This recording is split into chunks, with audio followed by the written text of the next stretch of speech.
Olá pessoal, tudo bem? A guerra entre Rússia e Ucrânia, sem dúvida, é um dos assuntos mais controversos que temos na geopolítica contemporânea. Com certeza, se você é um apaixonado por geopolítica, você já discutiu com alguém sobre tal assunto e foi xingado. Comenta aqui no nosso vídeo qual a sua opinião sobre a guerra entre Rússia e Ucrânia. Quem tem razão, quem está errado, quem é o agressor. Se nós pegássemos um ucraniano, um russo e colocássemos na mesa de discussão, o que eles falariam? É isto que nós vamos tentar compreender no vídeo de hoje. Mas antes, aqueles recados importantes que nós fazemos aqui no nosso YouTube. Deixa o like, se inscreva no canal e também acione o sino de notificações. Além disso, divulgue também o nosso conteúdo às pessoas que gostam de geopolítica para que elas venham conversar de geopolítica conosco e trazer os seus pontos de vista.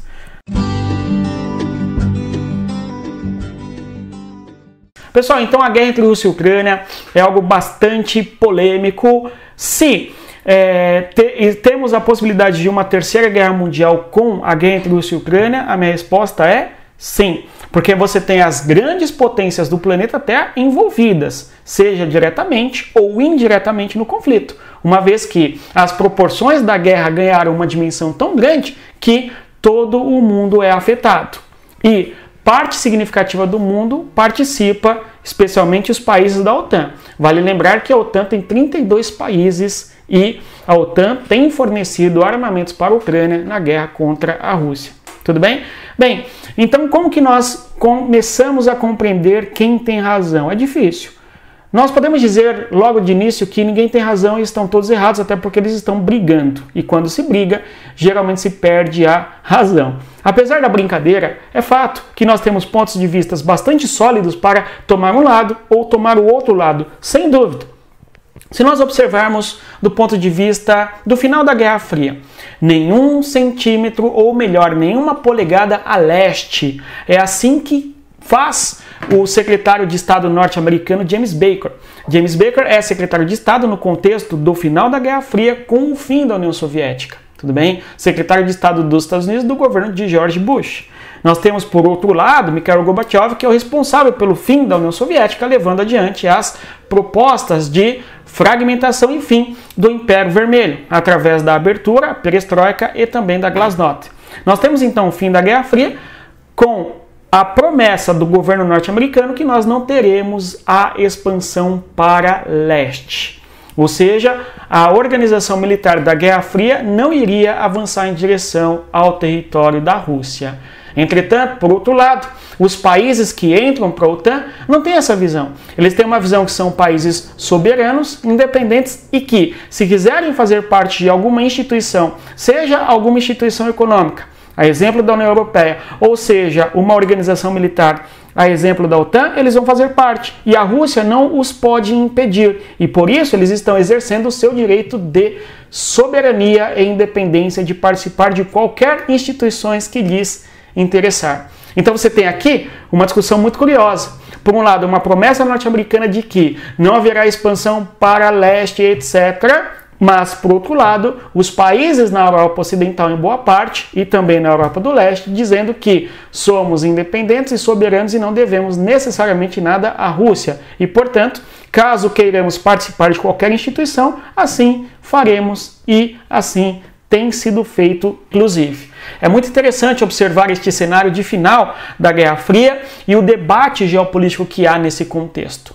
Quando nós temos, portanto, porém, a expansão da OTAN para certas regiões do leste da Europa, nós temos que, sem dúvida, a Rússia diz que foi traída e enganada pelas promessas dos Estados Unidos. Já deu para perceber que na parte superficial do debate a gente já entende que realmente há uma controvérsia e uma polêmica. Quem tem razão? É difícil responder. É difícil não olharmos e percebermos que existem projetos de expansão imperialistas na Europa, seja o russo ou seja os Estados Unidos, através da OTAN, ou isto é fantasia. O fato, talvez, é que sim, nós temos a Europa enquanto colchão que absorve a expansão das potências da Rússia ou dos Estados Unidos. Alguém diria, de uma outra maneira, que a Europa está no meio de dois cristais. É como se fosse um algodão no meio desses cristais que estão tensionando de leste para oeste, que se estourar um dos cristais, sem dúvida nós podemos ter uma terceira guerra mundial sim,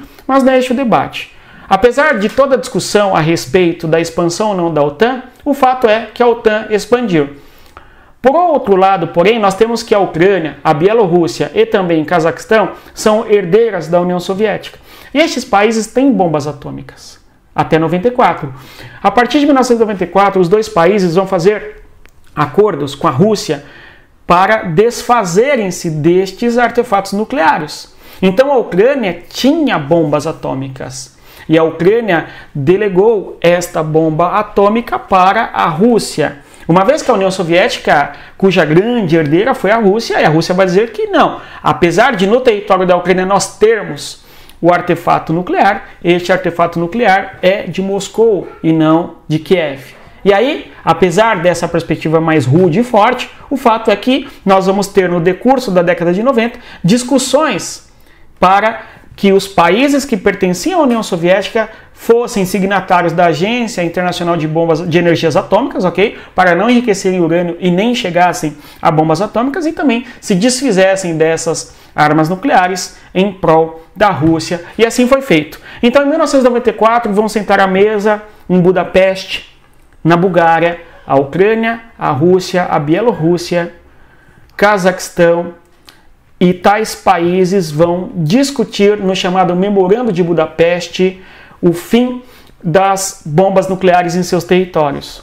Claro que senta-se também à mesa os países da Europa e Estados Unidos que vão olhar de longe este acordo acontecendo. Alguns vão dizer hoje, depois de mais de um ano de guerra entre Rússia e Ucrânia, que aqui está um dos maiores problemas da Ucrânia, que se desfez de artefatos nucleares, que daria à Ucrânia, sem dúvida, dissuasão e possibilidade de defesa diante de uma potência muito mais forte e agressora vindo de leste, no caso a Rússia. Então nós temos uma situação interpretativa, conforme podemos observar.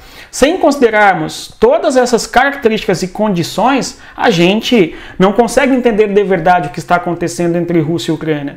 E nós estamos falando apenas do começo da década de 90.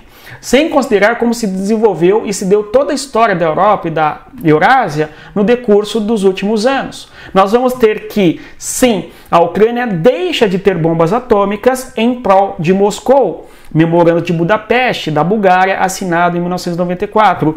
Mas a contrapartida para a Ucrânia era a integridade do seu território. E essa integridade do seu território é uma das garantias de segurança do Memorando de 94. Que a Ucrânia olha para o que está acontecendo hoje e diz, mas, vejam vocês, a Rússia não respeita o Memorando de 94, não respeita o acordo de soberania e integridade territorial ucraniano e está nos agredindo. Deu para entender que o assunto é muito interessante e tem muitas camadas de compreensão do que está acontecendo. Mas, observando ainda para a década de 90, o que está acontecendo na Europa é países que até então estavam sob influência da União Soviética passaram a integrar a OTAN. A primeira expansão da OTAN vai se dar no ano ali, 99, especialmente a partir de 97, as negociações e, por fim, em 99, 3 países entraram para a OTAN. É o caso da Polônia, da República Tcheca, por exemplo, 2 países importantes que faziam parte não da União Soviética, mas da esfera de influência soviética no contexto da Guerra Fria. Polônia e também República Tcheca pertenciam à chamada Cortina de Ferro, assim como a Hungria. Então são 3 os países que em 1999 entraram de maneira oficial para a OTAN. Esses países não estão na fronteira da Rússia, mas a Rússia diz que vê tal expansão da OTAN como um desrespeito. E vê que a expansão da OTAN em 1999 é algo que se dá de uma maneira negativa, é algo que coloca em xeque a segurança russa e a Rússia não está disposta a ver os mísseis da OTAN caminharem em direção à sua fronteira. E aí nós voltamos na mesma discussão. A Polônia não é soberana para ter artefatos nucleares em seu território, ainda que sejam da OTAN? E mais, a Ucrânia ou a Hungria não podem pertencer a uma organização supranacional de defesa militar, como é o caso da OTAN, só porque a Rússia não quer? Entretanto, a Rússia diz que não. Não devem e não podem, porque o objetivo não é você, Polônia, me atacar, mas sim é termos armamentos da OTAN, nossos inimigos, no contexto da Guerra Fria, próximo de nós e colocar em xeque a nossa integridade territorial. Diante desse cenário, é difícil dizermos exatamente quem tem razão, mas sim é fácil compreendermos que é muito mais complexo do que nos parece. E olha que nós nem entramos ainda no debate a respeito da guerra entre Rússia e Ucrânia. Nós estamos discutindo as teorias geopolíticas do contexto da década de 90, no que se diz respeito ao final da Guerra Fria e à não expansão da OTAN. No final da Guerra Fria e do Memorando de Budapeste, que vai garantir segurança e integridade territorial eventualmente para a Ucrânia. Apesar de todos esses debates, o mundo real da geopolítica avançou. E avançou a contragosto da Rússia, por mais que se discuta da soberania dos países que estão integrando agora a OTAN. E avançou de uma maneira tão forte a OTAN que em 2004 nós teremos que outros 10 países do leste da Europa vão entrar para a Organização do Tratado do Atlântico Norte. É uma expansão bastante considerável da OTAN ocorrendo ali no contexto de 2004. Agora, não parou por aí. Ainda que em 2007 o Putin faça um discurso que é um discurso famoso, é o chamado discurso de Munique, quando o Putin afirma que o mundo não aceita mais uma única potência, e vai se debater bastante que o discurso de Munique de Putin é um discurso que traz à tona um mundo multipolar ou uma vontade de que a Rússia também esteja presente no debate da geopolítica global. Apesar disso, nós teremos que a expansão da OTAN não parou por aí. E, além disso, nós vamos ter uma Rússia em guerra no ano de 2008 no território ao sul, na região da Geórgia, e mesmo assim a OTAN não para de se expandir. Nós vamos ter ainda, no decorrer dos últimos anos, pulando um pouco no nosso tempo histórico, no ano de 2020, o último país que entra para a OTAN, que é a Macedônia do Norte. Então, o que a Rússia vai dizer é que esta instituição militar, que nos é inimiga, não vai parar de avançar e vai avançar em direção à Ucrânia, e a Ucrânia terá bases militares dos Estados Unidos a vigiarem a nossa fronteira e nós não estamos dispostos a aceitar. E assim nós temos uma tensão crescente entre a Rússia e a Ucrânia. Alguém vai dizer que não, mas a Macedônia do Norte só entra para a OTAN no contexto pós-guerra de 2014, que ocorre na região da Crimeia.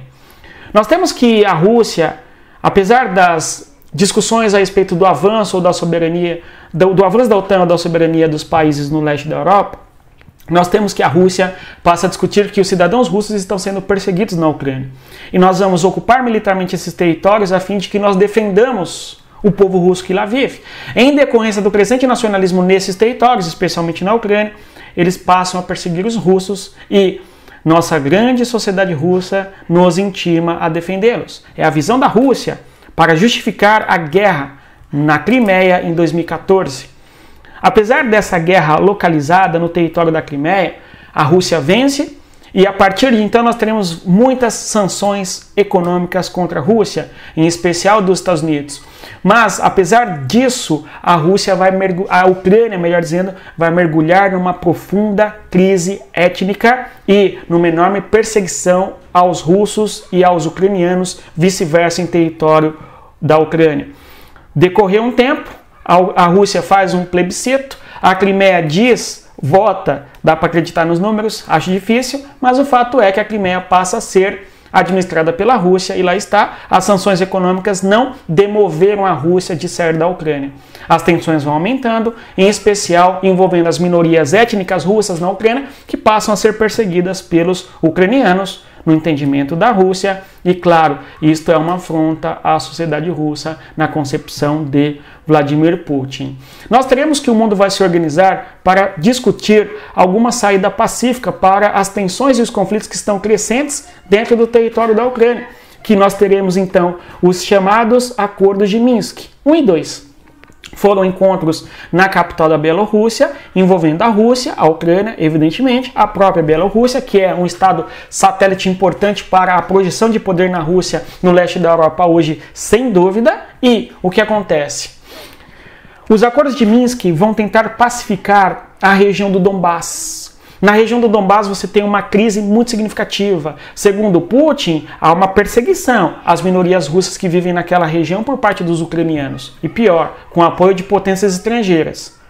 E mais, a Rússia discute a autodeterminação daquela região e diz que apoiaria a sua independência. A Rússia justifica que não há, em nenhum momento, a Ucrânia respeitando os acordos de Minsk, respeitando os russos que vivem na região do Donbás, especialmente nas províncias de Luhansk e Donetsk, no extremo leste da Ucrânia.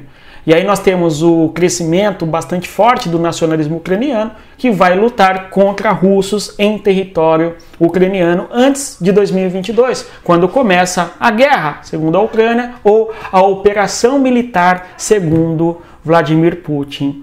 Então, nós temos que a região do Donbás vai discutir que é independente. Kiev não aceita. Moscou, na mesma hora, aceita e Putin faz um discurso reconhecendo que a região do Donbás é independente de Kiev.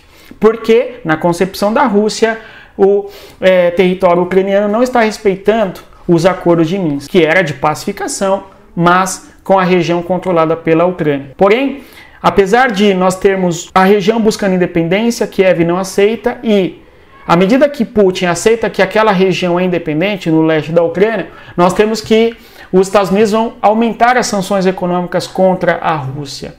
E à medida que há aumento de sanções contra a Rússia por parte dos Estados Unidos, nós temos que tropas russas estão mobilizadas na fronteira entre Rússia e Ucrânia, mais de 100 mil soldados na fronteira entre Rússia e Ucrânia no decurso de 2021-2022. Em fevereiro a situação ganhou um peso gigantesco. Nós tivemos que o governante da França, o governante da Alemanha foram até a Rússia conversar com Vladimir Putin a fim de tentar minimizar as tensões, a fim de tentar aliviar as tensões dos 100 mil soldados russos na fronteira com a Ucrânia.